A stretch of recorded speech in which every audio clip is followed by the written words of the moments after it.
What up, y'all? Welcome to the second ever episode of The Full Show.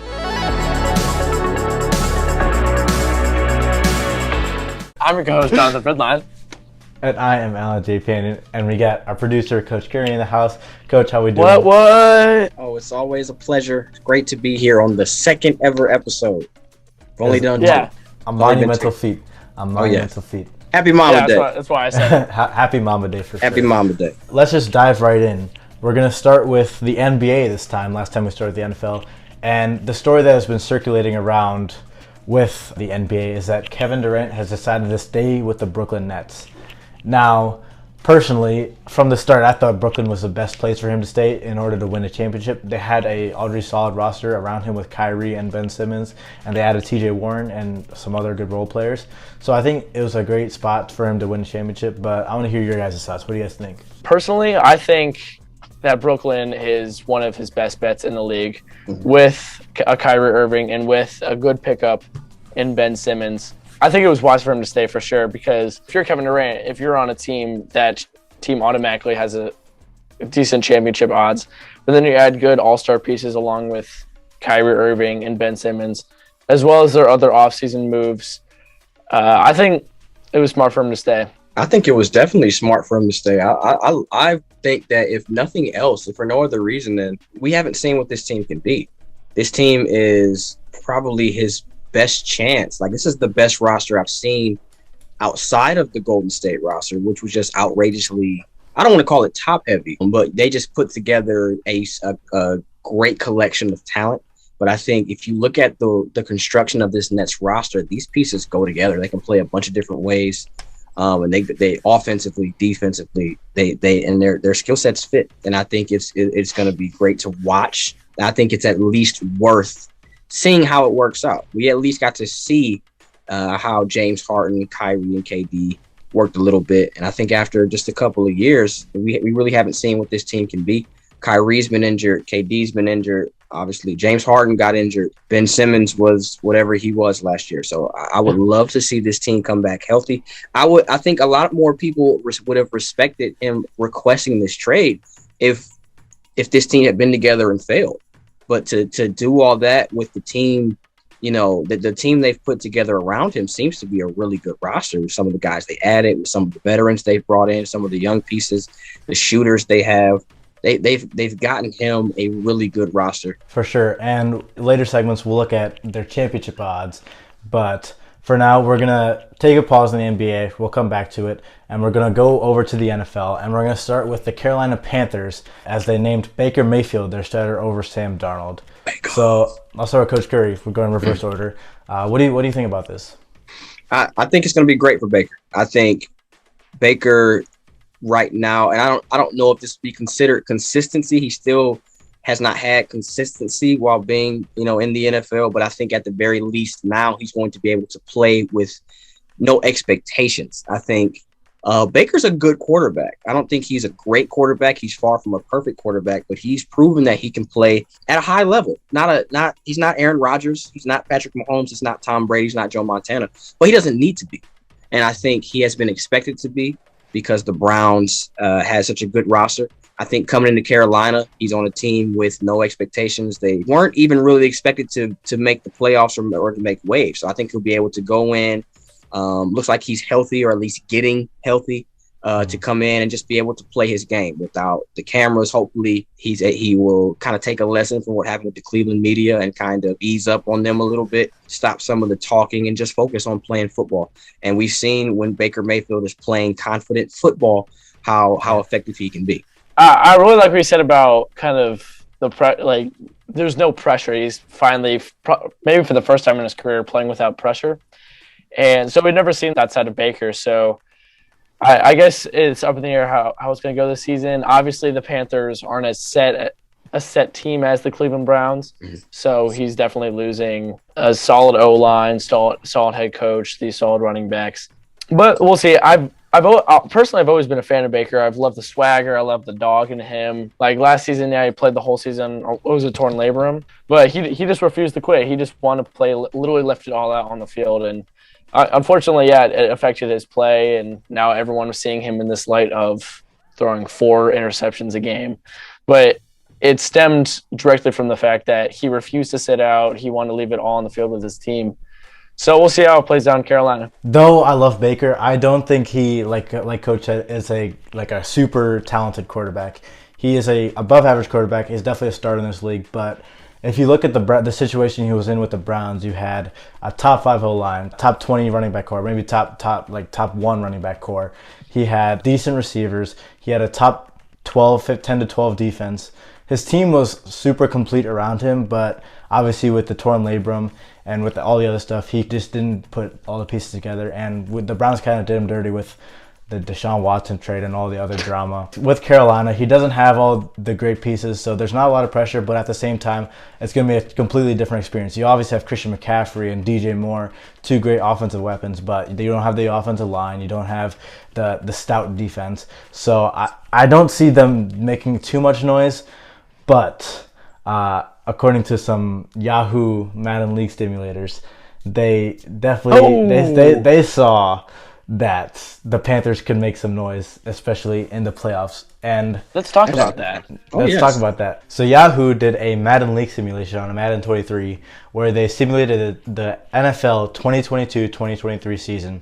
And I have a list of stuff that happened in the season, so I'll just go down the list. So we'll start with division winners. The Jets, the Browns, the Colts, the Chiefs, the Cowboys, Packers, Buccaneers, and Cardinals were all division winners. And okay, time out. Okay. Real quick, let me just say something real quick. After being a bystander and listening to you say that list, I couldn't help but overhear the New York Jets being named over the Buffalo Josh Allen-led Bills. Yeah, I caught that too. Yeah. Is Madden crazy? Madden I know is Drew just a Wilson is computer. tough. I know he's a very Zach Wilson. Zach Wilson. I know he's tough. I know he close enough. People, Drew's close enough. But same thing. But nah, he's no Josh Allen. Ain't no way the Jets are winning the division. I'm sorry. Yeah, had to say it. I'm inclined to agree with that. Mm-hmm. So, as you can see, this list is not completely, let's say, factual or reasonable per se. Nah. So, we're just gonna look at it. So, take a team like the Colts. They in this Madden League, they finished 16-1, and that's just not happening. Well, they went. My thing with I was looking at it before. Last year, they weren't a bad team. Obviously, Jonathan Taylor was the big standout. Jonathan Taylor is very mid. He was Fred has incredibly history, mid. Jonathan Taylor. Fred traded them in fantasy. He has a strong first for a bag name, of and that's chips. really For a it. bag of chips. Strong first name, and that's really it. Hey, no, Weddle. What? What's his name? Something. What? I'm blanking on his first name. Weddle. Eric Weddle. One of the players I traded. He did fine for me. Jalen Waddle. Jalen Waddle. I thought that's what you were talking about. I was like, Weddle. Same thing. Yeah. Anyways, I think that I don't know about 16-1. They were 9-8 last year. I definitely think Matt Ryan's an upgrade to Carson Wentz. Maybe some of those closer losses, they think Matt Ryan might, get them over the hump in some of those. 16-1 is nuts. Yeah. They play the Chargers, they play the Chiefs, they play the Patriots, they play they play a lot of the Buccaneers. They play some good teams this year. There are about 5 or 6 games on this just from looking at the schedule that, I'm not gonna say they're going to lose, but if they lost, I'm definitely not surprised. 16-1 is crazy. Dak Prescott with the Cowboys won MVP by setting both the passing yards record and the touchdown record, which is, let's just say, that's also not happening because he doesn't really have any. Somewhere Skip Bayless is rubbing his hands together like this. He's definitely the one who put this list together. Yeah, for sure. To round out the playoffs teams, the Titans, the Ravens, the Bills, the Saints, the Panthers, like we talked about, and the Eagles rounded out the playoffs. Going on to the Super Bowl. The Super Bowl was with the Kansas City Chiefs, which is understandable, it's the Chiefs. But in the NFC, it was the New Orleans Saints, which MVP Jameis? Maybe? I don't know. You called that. If the Saints like put it together, maybe. I don't know. It's a long shot, but I think it's a valiant shot, to say the least. In that Super Bowl matchup, the Saints actually beat the Chiefs 34-14. So, projected by Yahoo's Madden simulation, the Saints are projected to be the Super Bowl champions this year. Huh. And I don't have anything bad to say about the Saints except for the fact that they're not a Super Bowl team. At least right now in their process. Yes, I would agree with that. With question marks at the QB position, I would agree with that. I would say their ceiling right now is making the playoffs. Like we discussed, there's not a lot of reason or logic with Madden. It's just a computer simulating stuff. Yeah. But I don't know. Also, with that, there's a couple things in there. Sorry, Alan. A couple things in here, like they got the Browns winning their division. The what the simulation didn't take into account was Deshaun Watson being out for those 11 games. Mm-hmm. So it's not a perfect simulation. That's worth noting right here. Because that's a tough division as well, the AFC North. And if the Browns won, I'm not sure anybody would be overly surprised. That's a very strong roster, whether Deshaun's quarterback or not. Mm-hmm. But they couldn't take him off for those 11 games. But some interesting things happen in this. Like I'm looking at this right here. Like obviously we talked about Baker. We started this talking about Baker getting named the starting QB for Carolina. He set career highs in this simulation. He had almost 4,000 yards and 31 touchdowns. Both will be career highs. That might be a good take, though. It might be. And then the Steelers traded for Sam Darnold. Sam Darnold finished with 21 interceptions. Awesome. Yeah. So, there's some things that happen in the simulation, too, outside of just they got a lot of stuff besides just the records, who's winning. Some interesting things in here as well. I'm looking through some of them. Apparently, Mac Jones is about to throw 29 TDs with a 70% completion rate this year. Hey, somehow he's going to do that. He's going to do that, but New England's only going to finish 8-9. Interesting. They got San Francisco, the Niners, 5-12. 5-12. San Francisco's 5-12, but the Colts are 16-1. So it's definitely makes sense. Bold. It makes sense though. It's perfect. The Chargers were 4-13 in this. Yeah, that is a bad take. Yeah, as you can see, we just found this interesting. We want to talk about it, but now that we're done, we're gonna wrap up this NFL section, and we're gonna take a break. And we're gonna get back to you with 2 brand new segments. Yeah. Be back, ladies and gentlemen. We are back, switching back over to the NBA, and this new segment. Ooh, new segment alert! Throw up the graphic, Alan. New segment. There we go. This one is called Pino's Picks. And whoa! I know. Like, who's Pino? What are they picking? What's going on? Pino equates to my beloved dear co-host Alan. Pino equals Alan. Alan equals Pino. Air Pino, jalapeno, all of the above work. It's this guy. Yeah, it's not a racist. It's not racist in any way. We promise. So just get that out of the way. No demonetization over here. But to explain the segment, I will basically today picking my top 5 NBA championship contenders. And in the future, we might do other lists, top 5s, top 10, top 3 maybe. But today we're just doing top 5 NBA championship contenders. So without further ado, let's get into it. Number 5. I have the Brooklyn Nets, and you could either argue for them being higher on this list or lower on this list, but I have them at 5 because I think if they put everything together and it all gels well, they have a real shot at winning the championship and coming out of the East. Number 4, I have the Los Angeles Clippers, and I know, before you call me all biased or whatever for having Paul George as a player, the Clippers are one of the deepest teams in the league. They have an 11-man rotation, which is kind of uncommon nowadays, but an 11-man rotation with players who can score, rebound, defend, shoot the 3 at a high level, and they're getting their superstar, Kawhi Leonard, back from his torn ACL. We've seen that he's been lifting, he's been in the weight room, so he looks scary. They're getting Paul George back, fully recuperated from that elbow surgery. They just signed John Wall, who is the exact player that they needed to fill that point guard position. So at 4, I have the Los Angeles Clippers. 3, I have the Boston Celtics. They just made the finals, and they now just added Malcolm Brogdon, a point guard, a shooter, a good defender, pretty much like the perfect fit for what they needed last year. And they still retained all their key rotational players like Marcus Smart, Jaylen Brown, Jason Tatum, Al Horford, Robert Williams. So they still got those guys, and Derek White off the bench, Peyton Pritchard off the bench. They still got all these people off the bench, and adding Malcolm Brogdon definitely lifts them up in this section. Number 2, I have the NBA championship Golden State Warriors. They're coming off the championship. They still have super young talent in Jonathan Kuminga, Moses Moody, and Jordan Poole still developing. I'm looking for Jordan Poole to maybe be even a 20-point scorer this year, but Jonathan Kuminga is definitely going to step up and get a lot more minutes. Steph Curry and Klay Thompson, Draymond Green, they're still going to be there, but they may not. They may get the opportunity to rest and stay more durable for the playoffs. So, Golden State Warriors, they well-run organization. I have them at number 2, and number 1. The Cleveland Cavaliers. I wish. I wish. But Did I not guess right?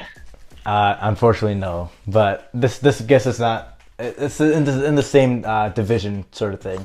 I have the Milwaukee Bucks with Giannis Antetokounmpo and Chris Middleton and Drew Holiday. Middleton and Holiday, Middleton at least, he was injured in the Celtics series. I believe if he was not injured, I think the Bucks win the entire championship, go all the way and win the championship. And they've added Joe Ingles along with re-signing all of their key rotational players. And I think this team is just complete on both ends of the court. They don't have any weaknesses. So you got the Nets, Clippers, Celtics, Warriors, and Bucks. I'll leave it up to you guys to debate now. You want to go first for it? Well, okay. Before you internet trolls hit the comment section calling me someone who steals notes and doesn't think for myself, let the record show that. Who says that?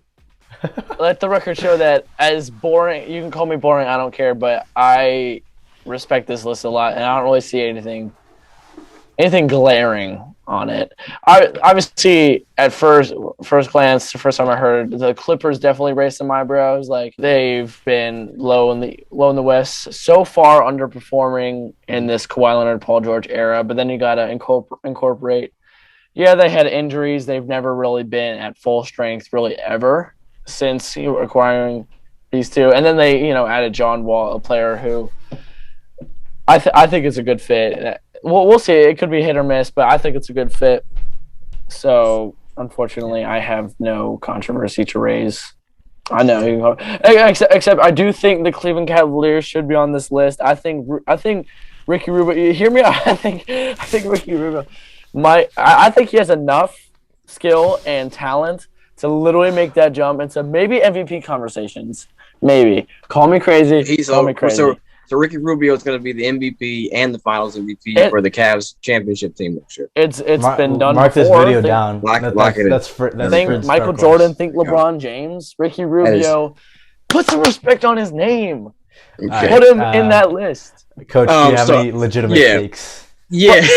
my only thing is, I don't know that I don't think I would have the Celtics on my list. This is just me. I wouldn't have the Celtics in. I would probably put let me go back to the list. I would probably pull Clippers and Nets down. I would the Sixers in here. I think the one thing about the Celtics, and I get it, there's logic to, they went to the finals last year and they just added Malcolm Brogdon. They absolutely added Malcolm, and Malcolm Brogdon is a very, very underrated acquisition.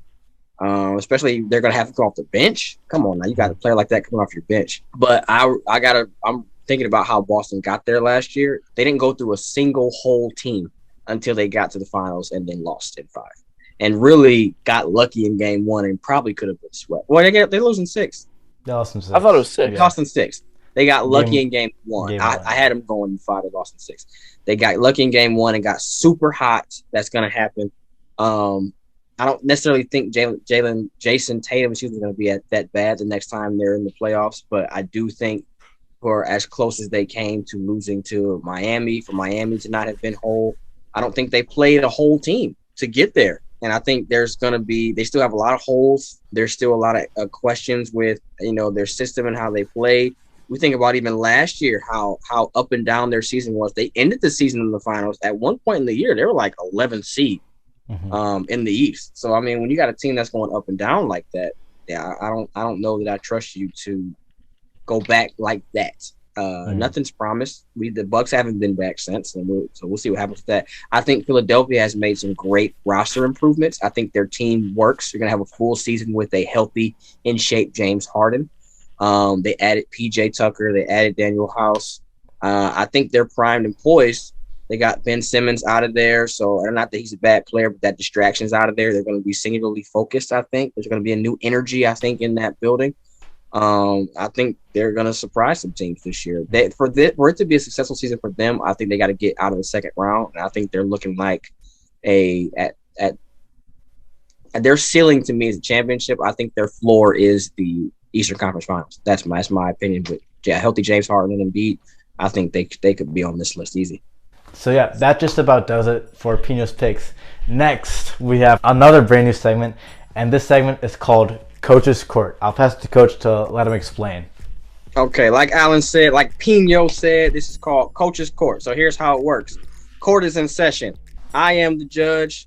I'll have one of the co-hosts, Jonathan or Alan, be my defense attorney. The other one's going to be my prosecutor. Appreciate you, Frit. Their roles are to convince me or convince you, the audience, of who's guilty or who's not guilty. We're gonna have a topic or a question. They're gonna choose a side. They won't know the side they get until the question or until the segment starts. That'll be the fun. So off the dome, off top of their head, they gotta come up with an argument for or against. The fun is, in real life, they may disagree with what they're saying, but for the sake of the segment, they're going to argue strong for it. So, a couple topics today.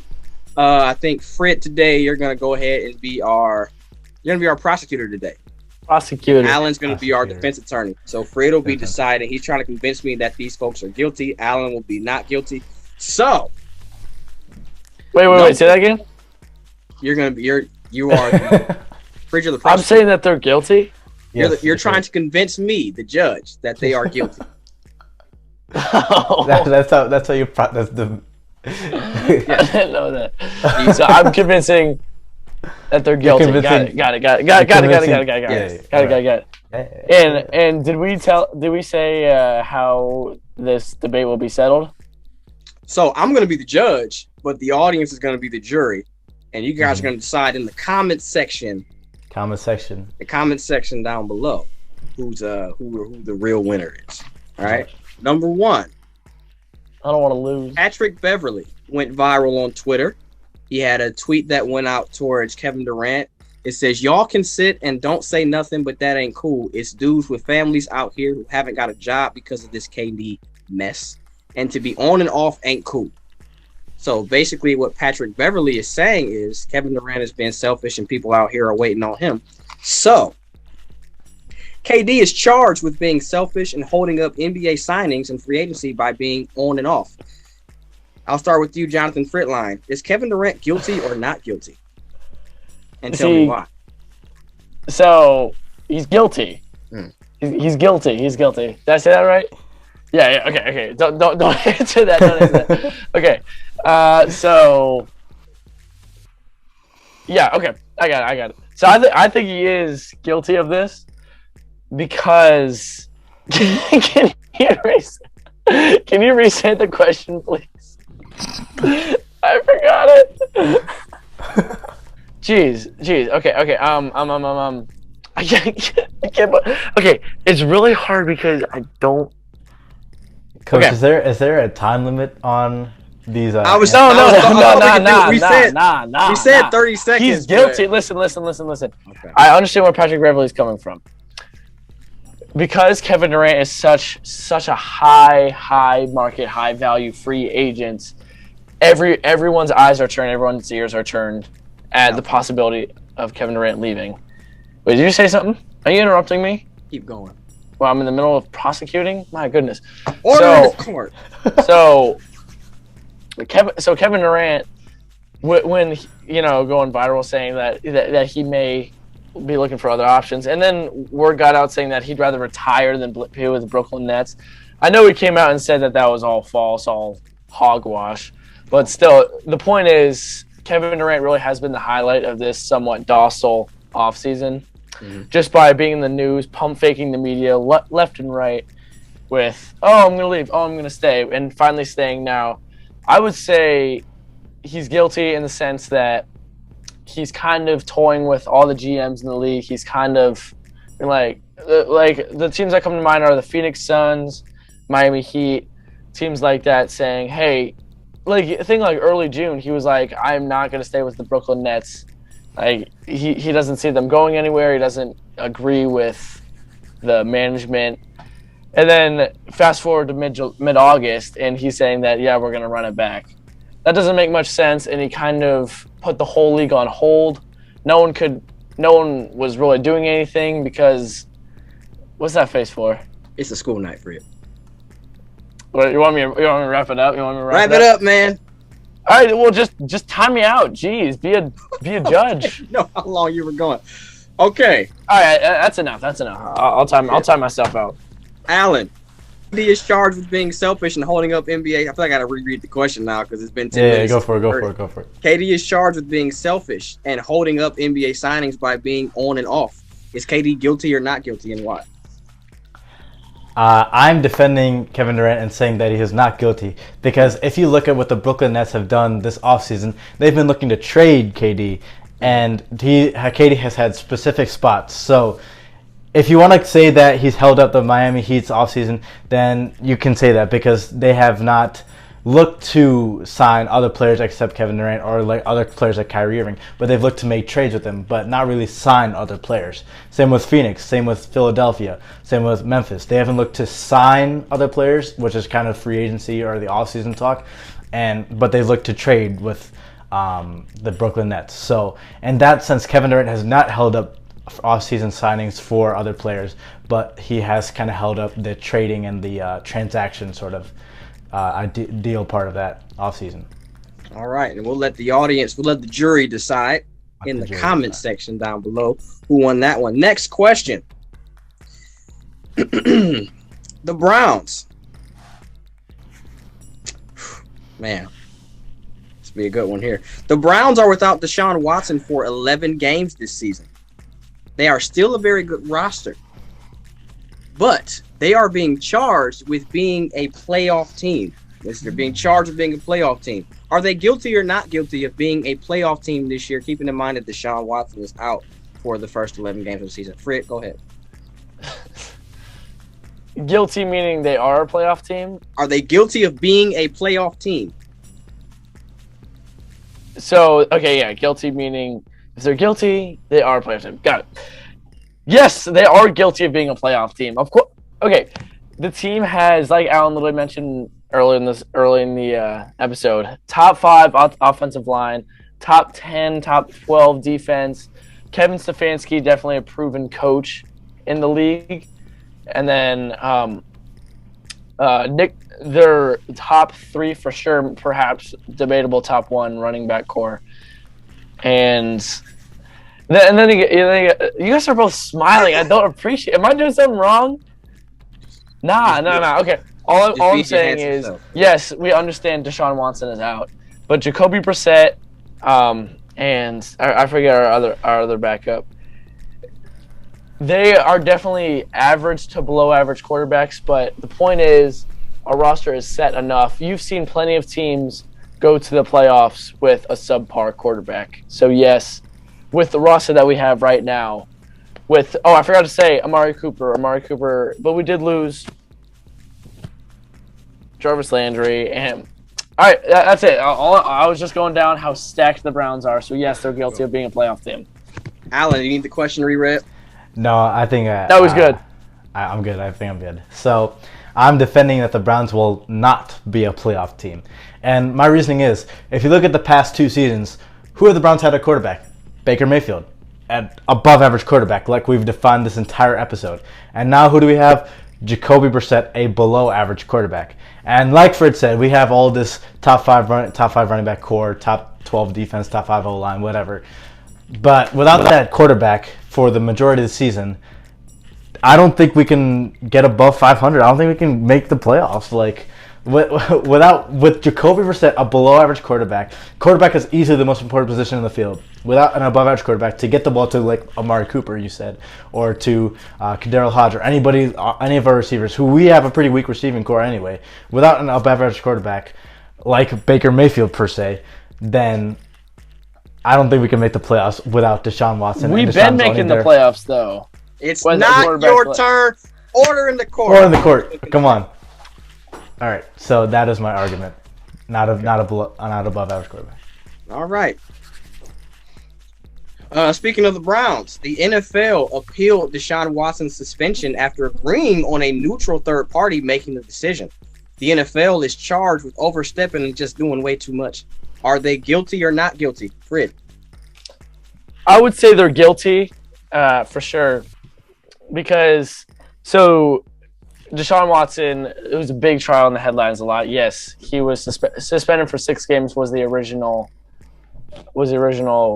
sentencing.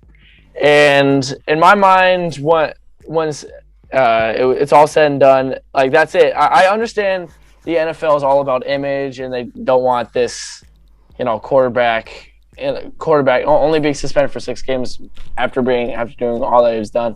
And I understand that, but then you got to understand that he was out all of last year and has gone out and apologized publicly. And I believe there's been many cases overturned, like a lot of the women saying, like, backtracking on what they're saying. And it got down to like 2 or 3 still legitimate cases. So I think the league for sure overstepped their bounds, appealing for sure. Alan? So just to be clear, this is I'm defending that. You are saying that the NFL absolutely had the right to appeal, should have appealed, and are not in the wrong for appealing. Yep. So I'm defending that the NFL should have appealed because Deshaun Watson had 24 sexual misconduct cases, and if you look at the past NFL players, they've had like 1 or 2 maybe, and they've gotten 6 games. And even though the judge said that she's going based on like past experiences, taking the fact that there's 24 assault cases and you're only getting 6 games, I think that is just like a light slap on the wrist and something that Deshaun Watson will take. And the NFL, I don't think they should allow a player like Deshaun Watson to mess their image up like that badly. So the idea that extending that, they didn't even extend it a full season, which I think it would be deservedly so. They didn't extend it a full season. They allowed him to come back at the end of the season and give the Browns a playoff chance or give the Browns some hope. But they gave him 11 games. They extended it by 5 games, which I think is fair, and it's definitely justified in this situation. Can I say something? Why sure, stop Fred. Sure, Nah, never mind. I'm good. All right. Okay, last one for this segment. NBA players are charged with let me read it in real quick. So Chet Holmgren, as they're thinking that he may have torn some ligaments in his foot after playing in a Pro-Am game this past weekend. There was a play against LeBron James where he went in and tried to contest LeBron, and it came off limping, sat out the rest of the game. Now they're saying he might have hurt himself significantly. So, Jonathan Fritline, NBA players are charged with taking unnecessary risks by playing in Pro-Ams and summer leagues during the offseason. Are they guilty or not guilty? They're guilty. They're guilty. The wording confuses me so much. I say that this is guilty. Did I say that right? The players are guilty. The players are guilty. The players are guilty because Pro-Am games are something to do in the summer for fun, for entertainment. I know what you're saying. Yeah, that's basically what the NBA is. But the NBA is literally their job. Like, they are getting paid millions of dollars by NBA executives to be healthy and go out on the court 100% healthy and give their all and give the owners their money's worth and bring in the fans. So when these players are being erratic and be like, I just want to play basketball in front of these fans to give these guys a good show at a meaningless Pro-Am game, that not only hurts their image, but yes, there's there is the risk of getting injured, like the nightmare situation of having a season-ending injury in a meaningless Pro-Am game. And I don't think this is a season-ending injury with Chet. But if you want, I get it. They want to play basketball. It's the offseason. Develop some pickup games, some runs, not with the adrenaline of having 2,000 fans there. You don't need to be on social. You don't need to be viral on social media during the offseason. Just get your workouts in, go to practice, leave the Pro-Am games for the 9 to 5 workers. Allen. So, okay, just to be clear, I'm defending that NBA players should be allowed to play in program games and similarly. So, my main reason is that if the NBA decides to ban NBA players, or NBA players decide not to do it just because of the risk of injury, then they have to consider like literally everything. Let's say LeBron goes to Chris Brickley's workout, and just to that in itself has its own risk of injury. So if you want to consider playing in a Pro-Am game or playing in summer league, which NBA teams ask young players to do, just to give them a rookie showcase or give them some sort of like exposure to their talents. If you're considering that a risk of injury, then you can consider literally everything else a risk of injury, like just a random workout in the middle of nowhere with some random NBA player, or doing something, any sort of athletic activity that's basketball related or has any sort of risk of injury, like lifting weights. Lifting weights could be considered an injury risk, so NBA players just shouldn't lift weights anymore. So I think that injuries should be managed by, they should be, if it's completely dangerous, obviously, like playing on a slippery court, like what happened with LeBron's run in the crossover league. If it's something like that where it's definitely avoidable and it's like you shouldn't do it, then I think they shouldn't participate. But if they just don't participate in anything, you shouldn't participate in anything if you shouldn't participate in anything. So, yeah, that's mine. Okay, I'm gonna retire to my chambers and refer to the jury. Refer to the jury to decide who won. Yep. In the comment section. So, yep, fans, let us know what you think, who won each argument. And I'm going to be honest. Fred? What? Absolutely nothing. I'm just saying your name, Fred. I want to know what. All right, fine, whatever. Just don't tell me. All right, so that just about does it for this full show. Full show, I think, number 2. Talking about the NBA and NFL combined. We added 2 new segments. Hopefully they'll be returning soon in the next full show. But, yeah, Fred, Coach Curry, you got anything to say to the fans? Nah. Actually, except the shout at the gram. Yeah. Of course. At the Pick and Roll Podcast. All one word. _. And that's a wrap.